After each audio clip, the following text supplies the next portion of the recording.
Muchas gracias, buenas tardes.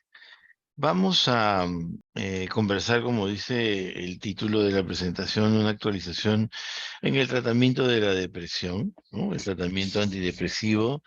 Eh, Vamos a dirigirlo un poco, sí, al público en general, pero también haciendo algunas precisiones en particular para personal de salud, ¿no?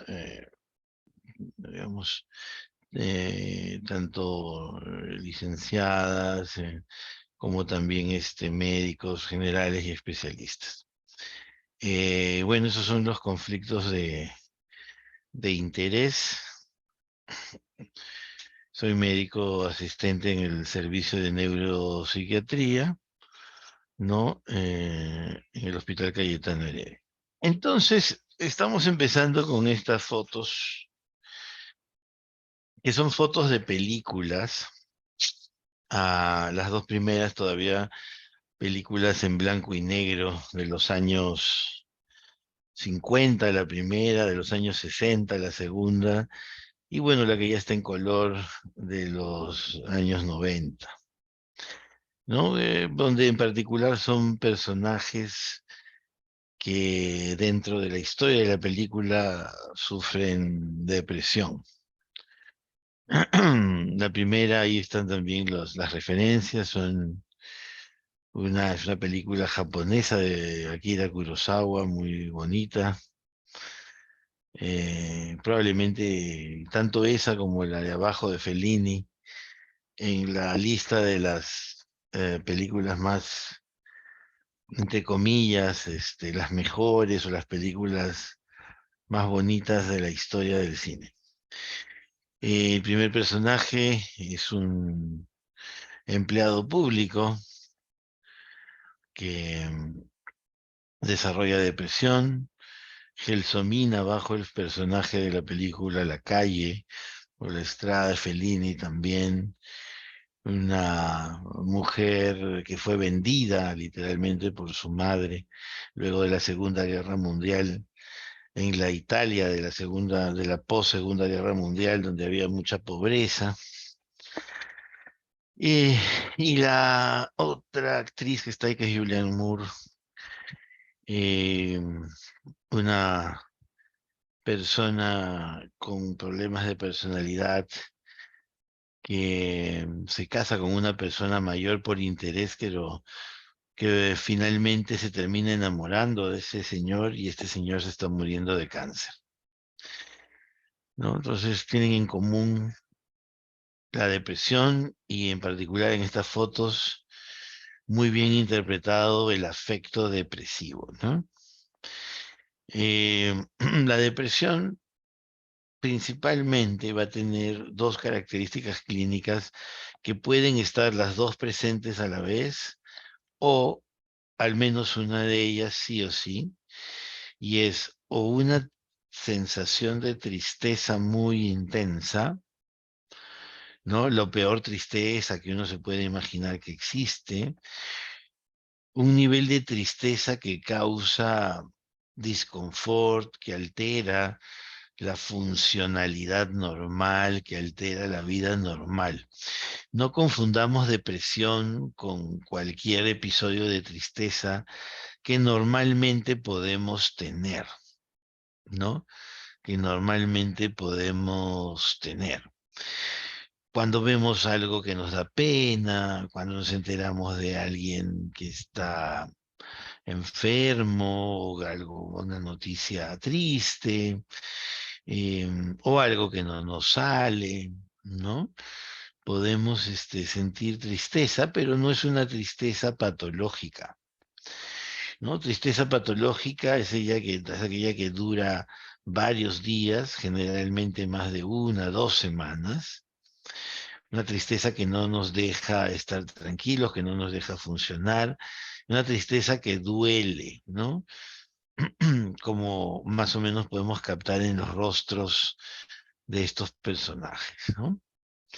Eh, que no, que afecta lo que se podría decir nuestra chispa vital, ¿no? esencia vital, ¿no? Y la otra característica de la depresión, que puede ir sola con tristeza, o perdón, sin tristeza o con tristeza, es la disminución del interés, ¿no? O sea, es posible que no tengamos mucha tristeza, pero si tenemos el otro síntoma que se llama, o también que médicamente se llama anedonia, que es la pérdida del interés, la pérdida de las ganas de hacer cosas, la pérdida de la capacidad de disfrutar de las cosas. Por lo tanto, ya no nos interesa hacerlas, ¿no? Eh, Inclusive a veces las cosas que podemos estar obligados a hacer, que en ese caso ya sería inclusive todavía mucho más severa la depresión, ¿no? Porque a veces podemos no tener ganas de levantarnos a mandar a los hijos al colegio, o prepararles el desayuno, o cocinarles el almuerzo, y por obligación lo hacemos, ¿no? Pero cuando ya ni eso hacemos, aun cuando existe esta obligación un poco natural, ¿no? De atender a los chicos, ¿no? Ya estamos hablando inclusive de una severidad mayor. Pero sobre todo perder el interés en las cosas que antes nos gustaban, ¿no? Si antes nos gustaba arreglar la casa, ahora no lo hacemos, antes nos bañábamos todos los días, nos arreglábamos y estábamos contentos, ahora no lo hacemos. Hemos dejado de ver amigos, hemos dejado de salir a pasear o a jugar un partidito de fútbol, o antes nos gustaba salir a almorzar a la casa de la tía, de la mamá, de la abuelita, o un rato comer afuera, y ahora no, ¿no? Esos son los síntomas nucleares, ¿no? Y otros síntomas adicionales incluyen la alteración de los instintos, ¿no? Es decir, los instintos básicos, como el sueño, el apetito, el deseo sexual. Entonces, podemos tener tanto aumento excesivo del apetito, como podemos tener disminución excesiva del apetito, que nos lleva ya sea a ganar mucho peso o a perder mucho peso. Y asimismo en el sueño podemos tener insomnio, que puede ser un insomnio en el sentido de la dificultad para conciliar el sueño. Puede ser que lleguemos a dormir, pero que nos despertemos en la madrugada y de ahí ya no podamos dormir, o volvamos a dormir solo un ratito más, o nos despertemos a cada rato en la madrugada. O puede ser que nos despertemos muy temprano, ¿no? Más de 2 horas antes de lo que solíamos despertar. Y el sueño además no es reparador. Y en el caso del sueño aumentado, podríamos tener pues que dormimos demasiado, ¿no? No solo en la noche, sino también durante el día. Generalmente la depresión, ¿no? Casi siempre se acompaña con disminución del deseo sexual. Asimismo, dentro de la parte de los instintos, vamos a perder la, el instinto que llamamos de conservación, ¿no? O sea, ya no nos importa que nos hagamos daño, o inclusive lo deseamos, ¿no? Lo pensamos como solución, ¿no?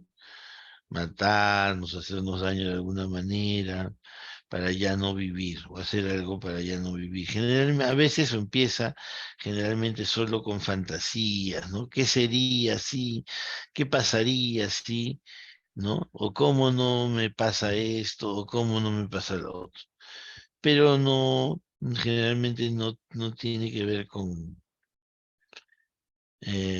a veces con la severidad, ¿no? Pero es otra afectación de los instintos, ¿no? Del instinto de autoconservación, ¿no? Nadie en su sano juicio siquiera se peñiscaría, ¿no? Entonces en la depresión sí, o sea, pienso hasta en hacer algo para morir, ¿no? Otra característica es que no pierdo la capacidad de concentrarme, de atender, de entender, de leer más de una página o más de un párrafo seguido sin distraerme, sin ofuscarme, ¿no? Otra característica es que pienso en negativo, ¿no? Pienso que no sé alguna cosa, pienso que he recibido algún tipo de rechazo, ¿no? Pienso que no he conseguido mis metas, ¿no? Entonces empiezo a tener pensamientos negativos sobre mí, sobre el mundo y sobre el futuro. Entonces, en general, más o menos, esos son los síntomas más frecuentes de la depresión. Cuando estos síntomas están más de 2 semanas, ¿no? Ya hacemos un diagnóstico claro de un trastorno depresivo mayor. ¿No? Em,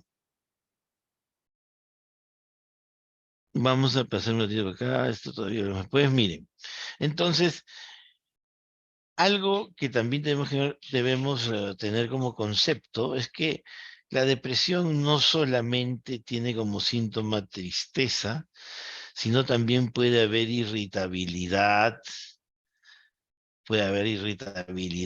tendencia a la violencia, a la intolerancia, ¿no? Como vimos la foto de arriba de la paciente que estaba triste en el slide anterior, aquí más bien ya se pone violenta, molesta, insulta, ¿no? Eh, También la irritabilidad y esa impaciencia que estoy mencionando puede ser un síntoma también depresivo. Sin embargo, en estos pacientes con depresión que sí se ponen ya irritables, hay que tener en particular cuidado porque hay varios tipos de depresión, ¿no? Entonces hay algunos tipos de depresión que de inicio no se les da antidepresivos, sino hay que usar otra cosa. Otra cosa son antipsicóticos atípicos, ¿no? Que también tratan la depresión, ¿no? Entonces, el concepto ese que importante es la irritabilidad es un síntoma también depresivo, la violencia, ¿no? El levantar la voz, el ponerse agresivo cuando uno está triste, pero hay que tener cuidado con esos pacientes porque podrían tener otro tipo de depresión. No dejan de estar deprimidos, pero tienen otro tipo de depresión, ¿no? Entonces, la depresión, como vemos acá, en sus casos más graves, puede llevarnos al intento de suicidio o finalmente al suicidio, ¿no? O, como vemos aquí, esta persona que está ahí en el suelo, sentada, ¿no? O sea, simplemente estar como en un estado de no avanzar, de estar como detenido ahí en el tiempo, sin mejorar, ¿no? Aquí la pregunta que vemos en el slide es si es que los antidepresivos son seguros.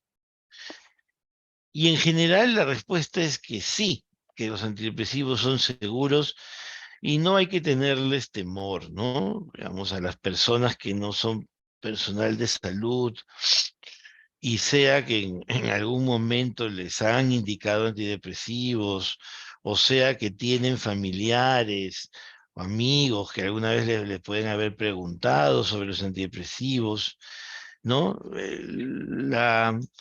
La respuesta a esta pregunta es que sí, en general los antidepresivos son seguros, ¿no? No hay necesidad de controlar, digamos, controles de laboratorio seguidos, no hay que estar chequeando algo en particular cada cierto tiempo, ¿no? Una vez que la persona tolera bien su antidepresivo, lo puede seguir por el tiempo que sea necesario. Em, a veces al inicio pueden haber algunas molestias de tipo digestivo, ¿no? Como gran parte de los medicamentos que pueden producir algo de indigestión, de sensación de náusea, ¿no? De malestar, pero que generalmente desaparece durante los primeros días del tratamiento. No hay necesidad de, como dije, chequear ni hígado ni riñón, ¿no? En absoluto. Y los antidepresivos actuales, ¿no? La gran mayoría de ellos ya prácticamente no se cruzan ni interactúan con, con otros medicamentos que pueda estar tomando la persona, ¿no? En ese sentido son medicamentos bien seguros. Sin embargo, sí hay otra situación, y esto un poco más para el personal de salud, y es que podrían hacer daño cuando no están bien indicados. O sea, que una persona tenga depresión no es igual darle un antidepresivo.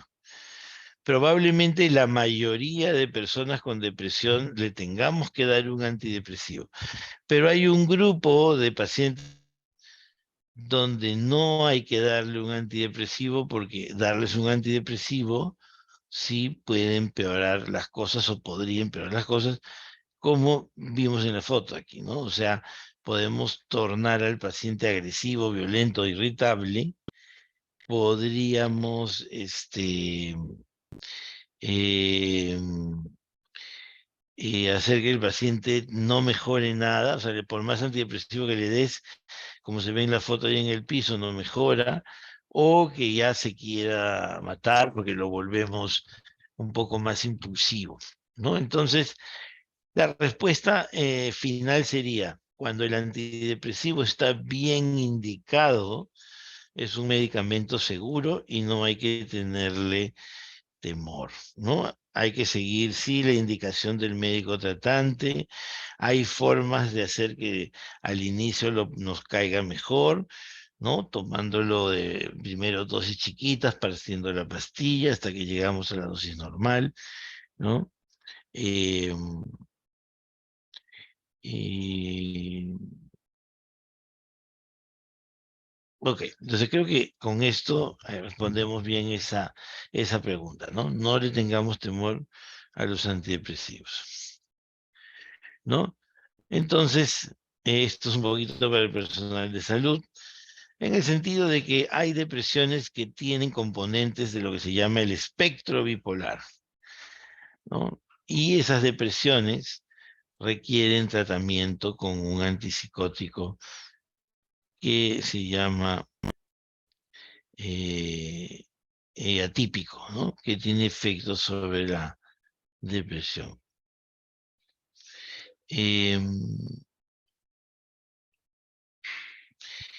vamos a ver aquí. Ya. Bueno, el suicidio es importante en las personas que tienen trastorno bipolar, donde es más frecuente, pero felizmente el trastorno bipolar no es tan frecuente como la depresión mayor clásica, ¿no? Como la depresión clásica que conocemos. Generalmente esta depresión particular de la que estoy hablando se da más en personas que tienen una historia familiar de trastorno bipolar, en los cuales la depresión empieza muy joven, cuando tienen generalmente síntomas de mucho sueño y de comer mucho, ¿no? Am, eh, cuando tienen síntomas de psicosis junto con la depresión, cuando ha venido luego del parto, por ejemplo, ¿no? Tienen también estos pacientes más riesgo de tomar alcohol, de tomar sustancias. ¿Ok? Pero sin embargo, el tener una depresión de este tipo no convierte a la persona en alguien bipolar, sino que puede haber algunas tendencias, ¿no? Por la historia eh, familiar. Eh, ay, perdón, me fue por acá. Fue mucho. Ya. Entonces, aquí vemos cómo esta depresión particular, ¿no? ¿Qué características tiene esta depresión particular a la que hay que ponerle atención y es mejor no darle antidepresivos, ¿no? Cuando están muy agitados, cuando tienen pensamientos acelerados, muy irritables, muy distraídos, que hablan mucho, cuando hacen muchas cosas, ¿no? Gastos, apuestas, en fin, ¿no? Conductas de riesgo, ¿no? Manejar mareado, eh, o cualquier otra situación que ponga en riesgo la salud, ¿no? O, como dije, consumen muchas sustancias. Ahora se habla de un espectro, ¿no? De un espectro de los trastornos del humor o del trastornos del afecto o la depresión. La depresión como la conocemos, la depresión clásica, normal, es este triangulito celeste que está acá. Y ven abajo en la punta ese triangulito que dice antidepresivos. A ese grupo de personas hay que darle los antidepresivos. Pero pueden haber aquí en todo este espectro medio celeste morado, hasta llegar hasta este rosado de aquí, donde pueden haber aquí tipos de depresión, pero con síntomas que se dice del otro lado, o sea, de aceleración. Y aunque no parezca posible, sí pueden estar juntos síntomas de tristeza de abajo con síntomas de eufóricos de arriba. Sí pueden estar, ¿no? ¿Ok? Entonces, la depresión vendría a tener un continuo que tenemos que diferenciar. Bueno, solo para un chiquito hablarles de cómo ha evolucionado en el tiempo el tratamiento para la depresión. En un primer momento, en los 70, los 80, solamente se buscaba que el paciente mejore, ¿no? Más o menos eso siguió los 90 y de hecho un poco con más, digamos, en todo caso ahínco, porque el paciente se sienta recuperado, pero ya para ahora, para después del 2010, el concepto que debemos manejar cuando tratamos a alguien por depresión y además que un paciente en tratamiento por depresión exija a su médico que ajuste el tratamiento en el sentido de que se debe de conseguir algo que se llama remisión, ¿no? Que sería lo que se conoce como que ya mejora importante los síntomas, prácticamente igual a cómo era esa persona antes de enfermarse. Entonces lo que se busca es que la persona vuelva a ser como era antes de enfermarse, con todas esas capacidades y potencial, ¿no? Entonces es lo que se busca ahora con el tratamiento. Entonces lo que queremos es que el paciente se recupere funcionalmente de manera lo que vemos aquí, miren, también es que no todos los pacientes mejoran con el primer tratamiento. Solamente un tercio de los pacientes remite completamente, es decir, se recupera 100%. El resto de los pacientes no. El resto de los pacientes va a tener síntomas residuales, sobre todo estos, fatiga, dolor, insomnio y problemas de concentración. Y a veces el paciente ya, como dice, estoy mejor, porque con ese 60 perdón, con solo lo poco que haya podido mejorar, a veces sí le sirve, por ejemplo, para seguir trabajando a alguien, ¿no? Entonces piensan que ya se han recuperado cuando en verdad todavía tienen estos síntomas residuales y el personal de salud está obligado a ver si un paciente se ha recuperado o no de la depresión y o tiene síntomas residuales y por lo tanto se debe ver la forma de ayudarlo con eso para que se resuelva. Ahora, aquí solamente para que veamos cómo a lo largo del tiempo han venido apareciendo cada vez más antidepresivos, ¿no? O sea, tenemos muchos antidepresivos de los cuales escoger, ¿no? Eh, Los más conocidos son probablemente lo que se llaman los inhibidores selectivos de la recaptación de serotonina, donde está la fluoxetina, donde está la sertralina, el escitalopram, que son los más usados. Ya para los años 2000 en adelante también hay una serie de antidepresivos con nuevos mecanismos de acción. Sin embargo, es importante decirlo porque es verdad y es que todos los antidepresivos tienen una eficacia similar entre sí. Todos ayudan a las personas, todos. Pero sin embargo, algunas personas no. Algunas personas puede ser que no les guste el efecto adverso, puede ser que no les guste tomar varias veces al día. Bueno, eso solamente para que veamos los grupos de los antidepresivos. Miren, hay 11 grupos, ¿no? Casi comparable a los antibióticos, ¿no? Es para decirles, oye, hay bastantes medicamentos que podemos usar, de los antiguos hasta los más nuevos, ¿no? Estos son los inhibidores de recaptación de serotonina, que son los que más usamos, los que la mayoría de hospitales tiene. Bueno, efectos adversos en general, ¿ah? De este grupo y de casi todos los antidepresivos es, como dije, los problemas gastrointestinales, ¿no? Algunos problemas de tipo sexual en el mediano plazo, ¿no? Y pueden haber algunos del sistema nervioso, ¿no? Sobre todo un poco de intranquilidad al inicio de los tratamientos. Bueno, y tiene otras indicaciones también, ¿no? Bueno, estos son mecanismos, son unos flujogramas que los vamos a pasar porque están además en inglés y son más médicos, digamos. Y vamos a pasar a ay, perdón, las conclusiones un ratito, o sea, es importante que cuando evaluamos, esto para personal de salud sobre todo, cuando se evalúa un trastorno depresivo, es importante que hay que descartar que sea una depresión especial, que es la depresión con síntomas mixtos o bipolar, ¿no? ¿Por qué? Porque ahí no están indicados los antidepresivos, sino los antipsicóticos atípicos. Y como dice ahí, los antidepresivos mal indicados sí pueden hacer daño cuando están mal indicados. Pueden empeorar los síntomas, producir un viraje, es decir, lo aceleran al paciente y aumenta el riesgo de suicidio, ¿no? Pero en las personas que tienen la depresión habitual, normal o típica, la indicación sí son los antidepresivos. ¿Ok? ¿Cuál es el principal factor de riesgo para pensar que sea esta depresión en particular?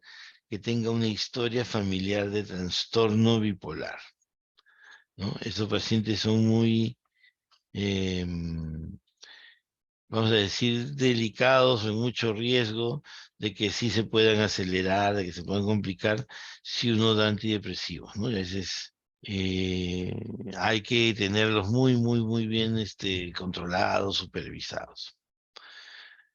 Otro concepto importante es que el objetivo del tratamiento antidepresivo es que el paciente se recupere completamente, que vuelva a ser la misma persona que era antes, que su funcionalidad sea la misma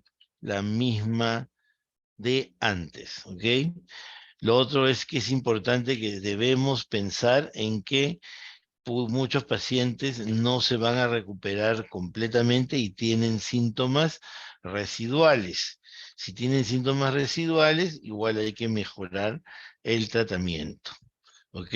Y que hasta ahora todavía los antidepresivos que más se usan para empezar el tratamiento son los antidepresivos inhibidores de recaptación de serotonina, como vimos ahí, escitalopram, sertralina, fluoxetina, ¿no? Que la gran mayoría de hospitales tiene también a través del SIS. Muy bien, entonces quedo para las preguntas. A ver, acá dice, buenas tardes, si una persona con diagnóstico de depresión y ansiedad tiene tratamiento con paroxetina y alprazolam, un efecto de este tratamiento puede ser la hiperhidrosis o no tiene nada que ver. Ya, la hiperhidrosis como tal es una condición más primaria, ¿no? La persona ya de por sí tiene una excesiva sudoración, ya sea en todo el cuerpo o solo en plantas y manos principalmente y en pliegues, ¿no? Axilas, cuello. Que sea desencadenado por el antidepresivo, poco probable, sobre todo poco probable con paroxetina, que tiene un efecto que se llama anticolinérgico, que más bien se tiende a secar un poco. Otros antidepresivos podría ser que le den ese efecto, de no, perdón, ese efecto de no tener em, hiperhidrosis. Ah, la paroxetina en particular seca la piel, ¿no? Tiende a producir sequedad más que sudor.